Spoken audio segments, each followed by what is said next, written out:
ہم بستری کے مسائل۔ بے شک انسان نکاح کے بعد سکون کے لیے بیوی سے ملاقات کرتا ہے، لیکن ملاقات کے بعد نتیجہ کچھ یوں نکلتا ہے کہ فوراً میاں بیوی منہ پھیر کر سو جاتے ہیں اور رات کو۔ بسم اللہ الرحمن الرحیم۔ ناظرین، ہماری آج کی ویڈیو میں ہم آپ کو ایک بہت ہی اہم مسئلے کے بارے میں بتائیں گے، یعنی کہ ہم بستری کے مسائل۔ انسان چونکہ اپنے سکون کے لیے اور اپنی لذت شہوت اور جنسی خواہش کو پورا کرنے کے لیے شادی کے بندھن میں منسلک ہوتا ہے، اور بعد نکاح جب عورت سے ہم بستری کے لیے ملاقات کرتا ہے تو اس ملاقات کا علم ہر انسان کے پاس ہو ایسا ناممکن ہے۔ تو ہم بستری کے عمل اور اس کے مسائل کے بارے میں نکاح سے پہلے ہر کسی کے لیے جاننا ضروری ہے، تاکہ شادی کے بعد کی زندگی متاثر نہ ہو سکے اور ہم بستری کے بعد یہ نتیجہ نہ نکلے کہ فوراً میاں بیوی منہ پھیر کر سو جائیں اور اس عمل سے ناخوش ہوں۔ ناظرین، محبت اور شادی کی وجہ سے عورت مرد کے ساتھ سونے کے لیے تیار ہو جاتی ہے۔ کچھ مردوں کی پہلی خواہش دوسری شادی ہوتی ہے۔ سریلی زبان اور حسین چہرے عموماً برائی کی طرف مائل کرتے ہیں۔ لوگ اپنی تنہائی کے خلاف جیت نہیں سکتے، کیونکہ تنہائی اس دنیا میں بدترین قسم کا درد ہے۔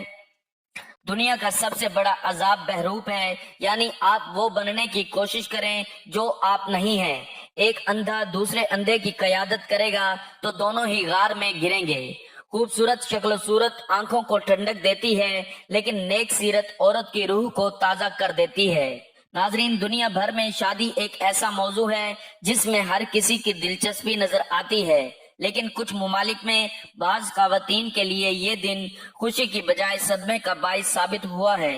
اور شادی کی رات ایسی خوفناک کہ جسے وہ چاہیں بھی تو نہ بھلا سکیں۔ بہت سے مسلمان ممالک میں خواتین سے یہ توقع کی جاتی ہے کہ وہ شادی کے وقت کنواری ہوں۔ ایک سرچ کے مطابق مختلف معاشرتی پس منظر کی حامل کا ایک خاتون سے ان کی شادی شدہ زندگی پر پہلی رات کے حوالے سے بات کی اور خاص طور پر پوچھا کہ ہم بستری کے علم سے عدم واقفیت سے ان کی شادی کیسے متاثر ہوتی ہے۔ تو جو لوگ چاہتے ہیں کہ شادی کے بعد ان کی زندگی متاثر نہ ہو، تو ان کو چاہیے کہ ہم بستری کے عمل اور ہم بستری کے مسائل کے بارے میں جاننے کے لیے ویڈیو کو آخر تک لازمی دیکھیں۔ ویڈیو اگر پسند آ جائے تو ویڈیو کو لائک اور شیئر کر دیں، اور چینل کو ضرور سبسکرائب کر لیں تاکہ مزید اس طرح کی معلوماتی ویڈیوز کا نوٹیفیکیشن آپ کو بر وقت ملتا رہے۔ ناظرین، ہم چونکہ ایک اسلامی ملک اور اسلامی معاشرے کے باشندے ہیں کہ جس میں شریعت نے رشتوں کے تقدس اور اس کی پاسداری کے لیے اور حقوق کی ادائیگی کے لیے اصول و ضوابط بتائے ہیں کہ جن پر عمل کر کے ہم اپنی ازدواجی زندگی اور ازدواجی تعلقات کو ایک دوسرے کی خواہشات کی تکمیل کرتے ہوئے احسن طریقے سے چلا سکیں۔ تو ان تعلقات کو احسن طریقے سے چلانے کے لیے اور اپنی ازدواجی زندگی اور خواہشات کو پورا کرنے کے لیے شریعت نے ہم بستری کرنے کا عمل کس طرح سمجھایا ہے اور اس بارے میں شریعت کے کیا احکامات ہیں، وہ بھی جان لیتے ہیں۔ ہمارا دین ایک بہت خوبصورت دین ہے، اور ہمارا معاشرہ چونکہ اسلامی ہے، جس میں ہم لوگوں کے رہن سہن، ہم لوگوں کی تعلیم و تربیت، ہم لوگوں کا ہر کام اسلامی معاشرے کے زیر سایہ پروان چڑھتا ہے، لیکن بدقسمتی سے ہمارے معاشرے میں بہت سے لوگ دین سے دوری کے سبب مختلف غلط فہمیوں اور غلط سوچوں کا شکار ہوتے ہیں۔ جہاں اسلام ہر کام میں اصول بتاتا ہے، وہیں اسلام نے اس کے عمل پیرا ہونے کا حکم بھی دیا ہے اور اس کے مسائل بھی بتائے ہیں، لیکن لا علمی کے سبب اور جدید دور کی ٹیکنالوجی، سوشل میڈیا وغیرہ نے ہماری نوجوان نسل کو بہت سے غلط کام کرنے پر مجبور کر دیا ہے، اور ان غلط کاموں کے نتیجے میں یا غلط فہمیوں کی وجہ سے معاشرے میں بہت سا بگاڑ پیدا ہوتا ہے۔ ان کے اثرات بچوں پر پڑتے ہیں، جنہوں نے زندگی کا ایک لمبا سفر طے کرنا ہوتا ہے۔ تو ناظرین، اس سب بگاڑ اور منفی اثرات سے بچنے کے لیے میاں بیوی کے ایک دوسرے کے ساتھ تعلقات کے مسائل جاننا نہایت ضروری ہے۔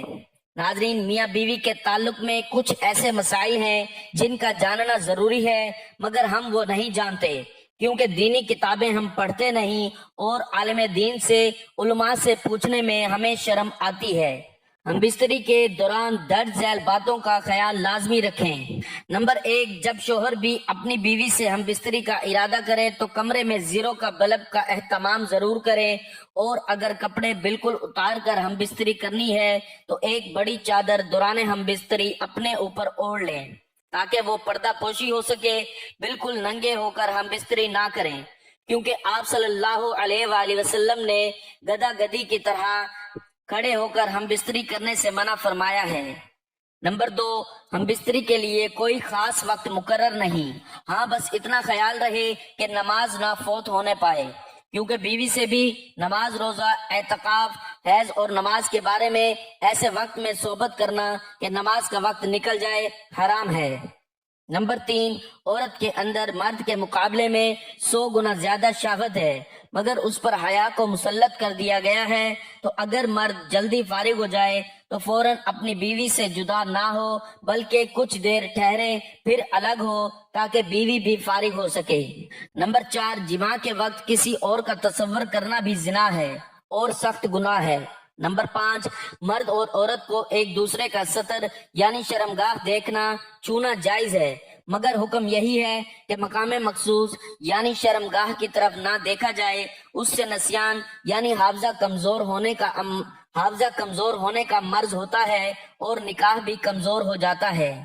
نمبر 6، مرد کا اپنی بیوی کی چھاتی کو منہ لگانا جائز ہے، مگر اس طرح کے دودھ حلق سے نیچے نہ اترے، یہ حرام ہے، لیکن ایسا ہو بھی گیا تو توبہ کریں، مگر اس سے نکاح پر کوئی فرق نہیں آتا۔ نمبر 7، ہم بستری سے فراغت کے بعد مرد اور عورت کو الگ الگ کپڑے سے اپنا ستر صاف کرنا چاہیے، کیونکہ دونوں کا ایک ہی کپڑا استعمال کرنا نفرت اور جدائی کا سبب بن سکتا ہے۔ آج کل کے جدید دور میں ٹیشو کا استعمال نہایت آسان اور مفید ہے، گھر میں ایک ٹیشو کا پیکٹ ضرور رکھیں۔ نمبر 8، ہم بستری سے فارغ ہونے کے بعد دوسری مرتبہ صحبت کرنا چاہتے ہیں تب بھی اپنی ستر یعنی شرمگاہ لازمی دھو لیں، کچھ وقفہ دے کر۔ بہتر یہی ہے کہ وضو کر لیں، ورنہ ہونے والے بچے کو بیماری کا خطرہ ہے۔ نمبر 9، جماع یعنی ہم بستری کے کچھ دیر بعد، مثلاً کم از کم آدھے گھنٹے کے بعد غسل کر لیں، اس سے صحت اور تندرستی بھی ہوگی اور مرتے وقت حضرت سیدنا جبرائیل علیہ السلام کی زیارت بھی ہوگی۔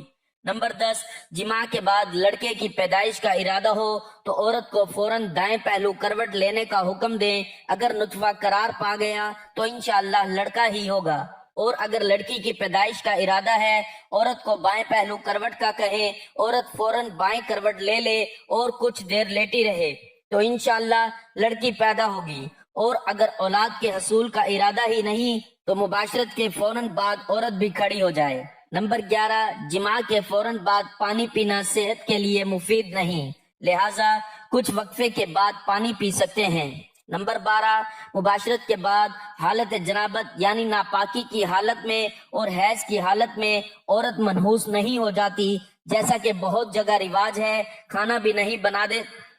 نہیں بنانے دیتے، برتنوں کو ہاتھ بھی نہیں لگانے دیتے۔ یہ جہالت ہے، بلکہ اس کے ساتھ سونے میں بھی حرج نہیں، عورت کا حالت حیض میں اگر شہوت کا خطرہ ہو تو الگ سو جائے۔ نمبر 13، عورت سے حیض کی حالت میں صحبت کرنا جائز نہیں، اگرچہ شادی کی پہلی رات ہی کیوں نہ ہو، اگر اس کو جائز جانے تو کافر ہو جائے گا، یوں ہی اس کے پیچھے کے مقام میں بھی صحبت کرنا سخت حرام ہے۔ نمبر 14، طبیب کہتے ہیں کہ ہفتے میں 2 بار سے زیادہ صحبت کرنا طاقت کا باعث ہے۔ شیر کے بارے میں آتا ہے کہ وہ اپنی مادہ سے سال میں 1 مرتبہ ہی جماع کرتا ہے اور اس کے بعد اس پر اتنی کمزوری لاحق ہو جاتی ہے کہ اگلے 48 گھنٹے تک وہ چلنے پھرنے کے قابل بھی نہیں رہتا، اور 48 گھنٹے کے بعد جب وہ اٹھتا ہے تب بھی لڑکھڑاتا ہے۔ نمبر 15، جو بچہ سمجھدار ہو اس کے سامنے صحبت کرنا مکروہ ہے۔ نمبر 16، عورت سے جدا رہنے کی مدت 4 مہینے ہے، اس سے زیادہ دور رہنا شریعت میں منع ہے، کیونکہ حضرت عمر فاروق رضی اللہ تعالیٰ عنہ نے ایک ایسی عورت کی حالت دیکھی جس کا شوہر جہاد کے لیے گیا تھا اور 4 مہینے سے زیادہ وقت گزر چکا تھا، تب بھی آپ نے یہ اعلان کیا کہ 4 مہینے سے زیادہ بیوی سے دور رہنا نہیں چاہیے۔ نمبر 17، قیامت کے دن سب سے بدترین مرد اور عورت وہ ہوں گے جو اپنے راز پردے کی باتیں اپنے دوستوں کو سناتے ہوں گے۔ اس کے علاوہ ناظرین، اگر میاں بیوی ہم بستری سے صحیح طرح لطف اندوز ہونا چاہتے ہیں تو دونوں کو ہم بستری کے عمل کی شروعات میں ہی